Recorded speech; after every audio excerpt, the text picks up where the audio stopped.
आप सभी को जय श्री कृष्णा, राधे राधे। तो आज एक ऐसे टॉपिक पे बात करेंगे जिसका हमारे जीवन में होना बहुत ज़रूरी है। अगर ये चीज़ हमारे जीवन में है तो समझिए कि आपका जीवन स्वर्ग के जैसे है। तो ये जो है ये है सत्संग।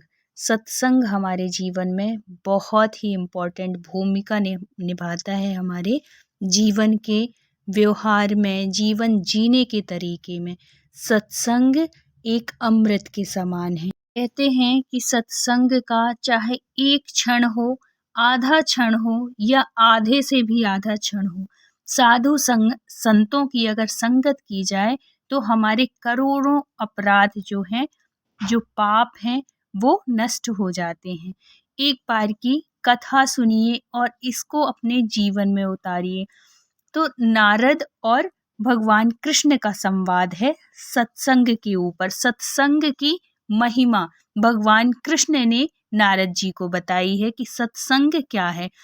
तो एक बार देवऋषि नारद भगवान विष्णु के पास गए और प्रणाम करते हुए बोले, हे लक्ष्मीपते, हे कमल नयन, कृपा करके इस दास को सत्संग की महिमा सुनाइए।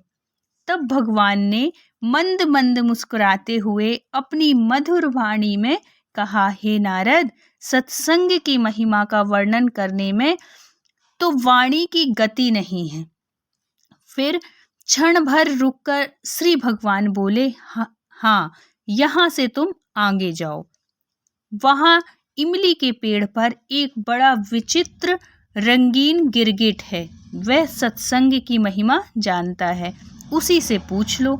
देवऋषि खुशी खुशी इमली के पेड़ के पास गए और योग विद्या के बल से गिरगिट से बातें करने लगे। उन्होंने गिरगिट से बातें करते हुए पूछा कि सत्संग की महिमा क्या है। गिरगिट से पूछते हैं, कौन पूछता है? नारद जी। कहते हैं कि सत्संग की महिमा क्या है गिरगिट, तो मुझे बताओ, कृपा करो मेरे ऊपर। ये सवाल सुनते ही वह गिरगिट पेड़ के नीचे गिर गया और झटपटाते हुए प्राण छोड़ दिए। नारद जी को बड़ा अचंभा हुआ। वे डरकर लौट आए और भगवान को सारा वृतांत कह सुनाया। भगवान ने मुस्कुराते हुए कहा, अच्छा, नगर के उस धनवान के घर जाओ और वहां जो तोता पिंजरे में दिखेगा उसी से सत्संग की महिमा पूछ लेना। नारद जी क्षण भर में वहां पहुंच गए और तोते से वही सवाल पूछा, मगर देवऋषि के देखते ही देखते उसने आंखें मूंद ली और उसके भी प्राण पखेरु उड़ गए। तब तो नारद जी बड़े घबरा गए।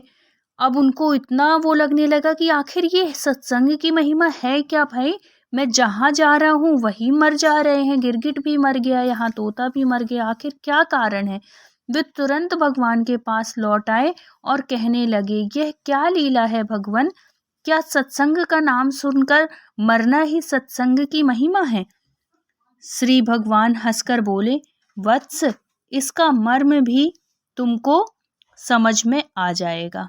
इस बार नगर के राजा के महल में जाओ और उसके नवजात पुत्र से अपना प्रश्न पूछो। नारद जी तो थर थर कांपने लगे और बोले, हे प्रभु, अब तक तो बच गया, लेकिन अब की बार तो लगता है मुझे ही मरना पड़ेगा। अगर वह नवजात राजपुत्र मर गया तो राजा मुझे जिंदा नहीं छोड़ेगा, क्योंकि जिससे भी मैं पूछता हूँ वो मर जाता है।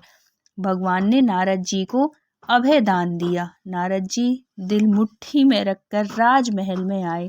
वहां उनका बड़ा सत्कार किया गया। अब तक राजा को कोई संतान नहीं थी, अतः पुत्र के जन्म पर बड़े आनंद उत्साह के साथ उत्सव मनाया जा रहा था। नारद जी ने डरते डरते राजा से पुत्र के बारे में पूछा। नारद जी को राजपुत्र के पास ले जाया गया।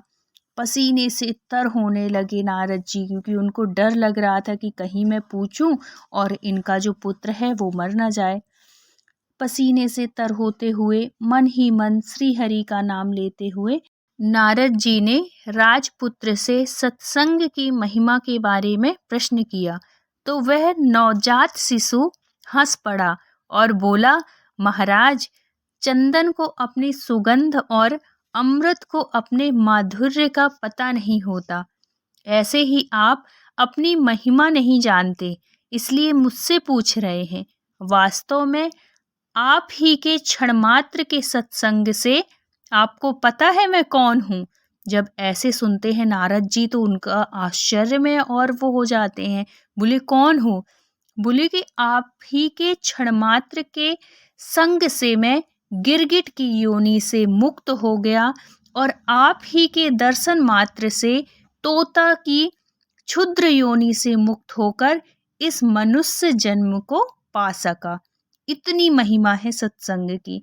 आपके सानिध्य मात्र से मेरी कितनी सारी योनियां कट गईं और मैं सीधे मानव तन में पहुंच गया, राजपुत्र बना। यह सत्संग का कितना अद्भुत प्रभाव है।